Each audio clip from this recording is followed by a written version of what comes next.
Hey there, welcome back to Take Break. Today we're pulling back the curtain on one of the brain's most colorful quirks. Get ready for a mind-bending wonder. We're about to dive into the world of synesthesia, where senses mingle like paint on a palette. Imagine a mind that translates sounds into colors and flavors into shapes. Picture a melody that doesn't just play, it bursts into bright, shifting hues that dance across the walls. A single chord could splash the room in electric blues and fiery reds. Now think about reading a sentence and feeling a burst of citrus, like the word sunshine, tasting like orange zest on your tongue.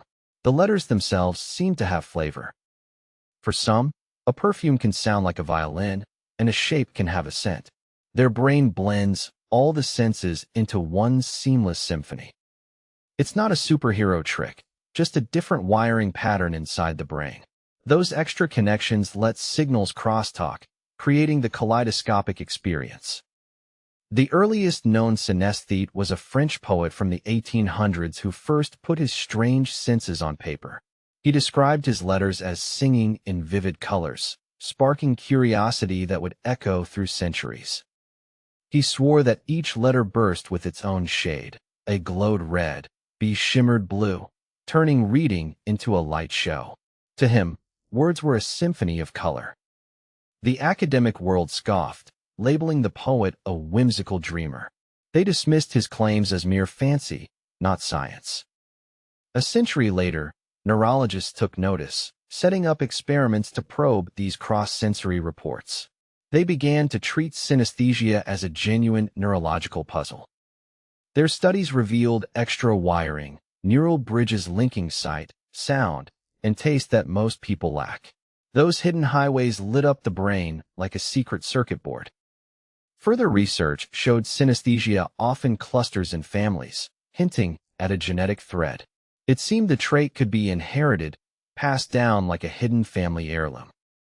Researchers peeked at twins and found their synesthetic quirks often match. It's like the brain's secret handshake gets passed down to both siblings. Having the genetic clue doesn't guarantee the color-sound party. Some people carry the code but never get the extra sensory fireworks. Today's scanners light up the brain like a holiday tree, showing that sight and sound zones often share the same wiring in synesthetes. Play a note, and the part of the brain that usually handles images flickers to life, painting the sound in color. Take a bite, and the ear center of the brain lights up, turning flavors into tiny melodies. For painters, musicians, and chefs, that blend of senses is pure creative fuel, like mixing paint with a chord. Kandinsky swore that colors could actually sing. He imagined a world where a splash of blue hummed and a burst of red sang, turning the canvas into a chorus of hues. His paintings tried to trap sound on the canvas. By layering shapes and shades, he aimed to make a viewer hear the music hidden in the colors. Pharrell says his mind translates notes into shapes. When a beat drops, he sees crisp, colorful geometry dancing in the air. Even chefs talk about recipes in musical terms. They compare a sizzling sauté to a drum roll and a sweet glaze to a gentle violin solo. So why does our brain mash senses together?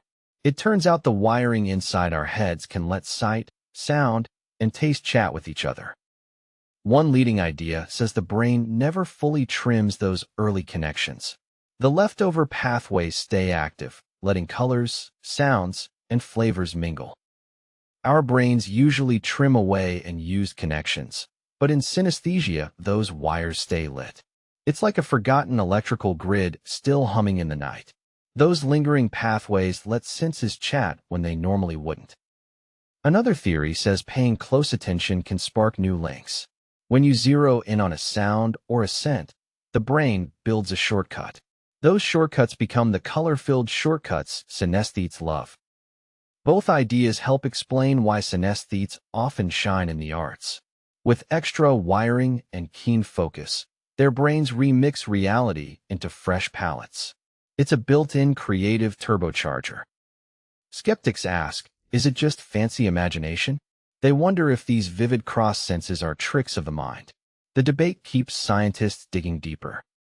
Researchers answer that by putting synesthesia through strict experiments. They design tests that separate genuine perception from daydreaming.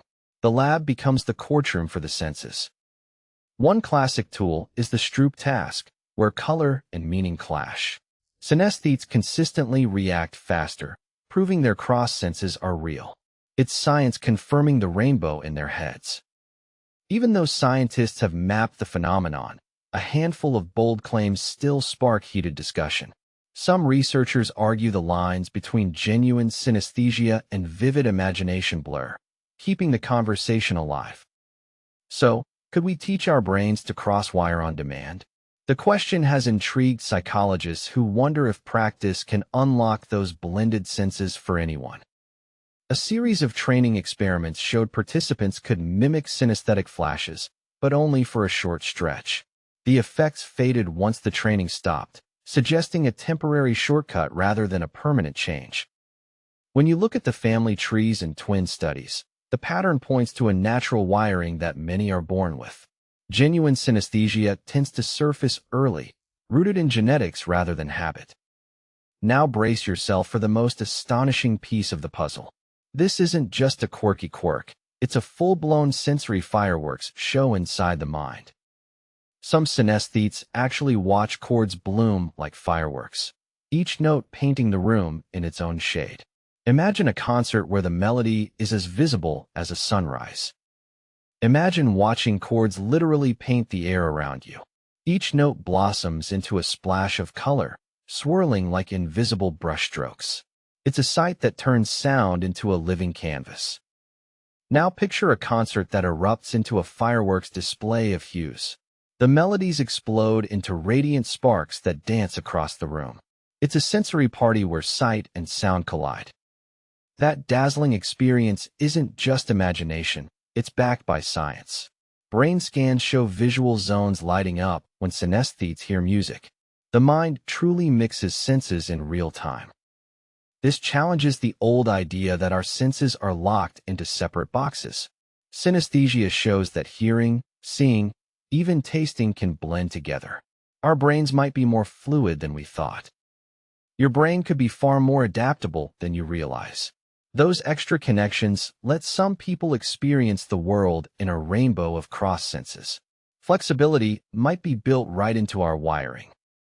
Next time a song plays, try picturing it in colors. Even a quick mental splash can give you a taste of synesthetic magic. Who knows, you might catch a glimpse of that hidden spectrum. What if a word sparked a flash of hue right before your eyes? Keep your senses tuned. You might just catch synesthesia winking at you in the everyday. Let that curiosity guide you to new flavors of perception. Let your senses waltz together, even if it's just in your imagination. Thanks for joining us in this glowing corner of curiosity. Until next time, keep taking breaks and let your mind wander. If you enjoyed this story, subscribe to Take Break, turn on notifications, and share it with a friend who loves a good story.